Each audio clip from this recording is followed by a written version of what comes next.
পড়িলায় সালাসুম মান জামাহুন্না ফাকাদ জামাআল ঈমান যে তিন জিনিস তার মাঝে জমাইলিছে আমার নবী ফরমান সে ঈমানকে জমাইলিছে এক নম্বর হইল কি আল ইনসাফ মিন নাফসিক যে মানুষে তার আত্মার উপরে তার নিজের উপরে ইনসাফ কায়েম করে লিছে এর বিখ্যাত হাদিসের বিখ্যাত লেখছেন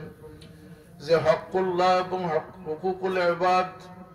আল্লাহ এবং আল্লাহর সৃষ্টির হকরে সুন্দরভাবে মেইনটেইন করতে পারছে সেই মানুষে তার উপরে ইনসাফ কায়েম করে লিছে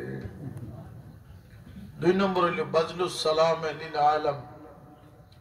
দুই অর্থ এক অর্থ হইল কি সে ব্যাপক সালাম রে খুব ব্যাপক করছে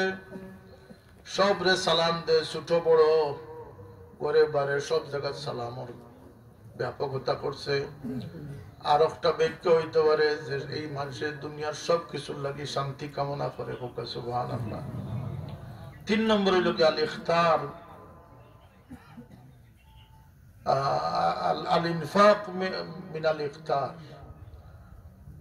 অভাব অবস্থায় আল্লাহর রাস্তায় খরচ করা তিন কাম যে তার মাঝে হাসিল করতে পারছে আল্লাহ নবী ফরমান হে ঈমানকে জমাই দিছে অন্য হাদিস অন্যভাবে আল্লাহ নবী ফরমাইছেন যে সবর করলো মাফ করে দিল হে ঈমান পাইলিস যে কম মাতিল মানুষের খাওয়াইলে ইসলাম পাইলিস সুবহানাল্লাহ তিবুল কালাম ও তুতইমুত তাআম বিভিন্ন ব্যাখ্যা আল্লাহ নবী দিয়েছেন সবকিছু মিলাই হইল কি যে খুশহালে বালা পাকিজা একটা জিন্দগি সতর্ক জিন্দগি যে পাইলিছে হে কামিয়াবি রাস্তা পাইছে এ মুসলমান হয়ে গেছে